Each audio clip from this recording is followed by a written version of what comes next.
Let's make homemade hamburger helper. First, I'm going to start with a pound of ground beef. You're going to put it in a pan, break it up, and brown it. The 80% stuff was on sale, so there's going to be a little bit of grease. This is how I drain it. I don't know if you're supposed to do it this way, but this is how I was always raised to do it. So anyway, after you drain your grease, I added some chopped onions. We're going to saute that with the ground beef. Once the onions start to get translucent, I'm going to add some garlic. Add the garlic towards the end so it doesn't burn, and obviously I like lots of garlic. You're going to want to saute those together until you can start to smell the onion and garlic. And then I added more onion powder.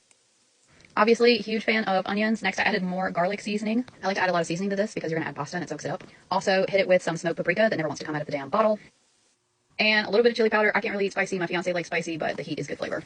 Saute all of this together. It starts to smell great. I didn't have beef stock on hand, so I used bouillon cubes. I did 2 cubes, about 2 cups of water. Threw it in the microwave for like 4 minutes. You're going to want to add your broth to the pan and turn up the heat.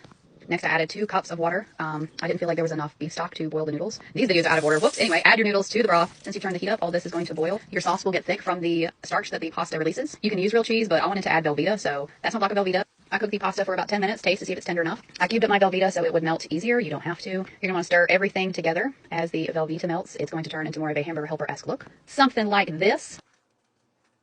Once the cheese is melted, you're going to add a can of cream of mushroom soup. Stir that around. You're supposed to add a half a cup of milk. I totally forgot, so my pasta was just really thick, which is totally okay. This meal is very nostalgic for me. My dad, when he got custody of us, used to make us hamburger helper all the time. He was an extremely smart man, but not great in the kitchen. So we used to have 4 cheese hamburger helper a lot for dinner. I know that if he could taste this, he would be super impressed because homemade always tastes better than the box kind. Anyway, this is what it looks like when it's done. Y'all, talk about comfort food. I topped it with parsley just to make it look fancy, but it is so cheesy, and the noodles, oh my goodness, and hamburger and seasoning together. Total food coma afterward. Please like and follow for more. Thank you so much for watching.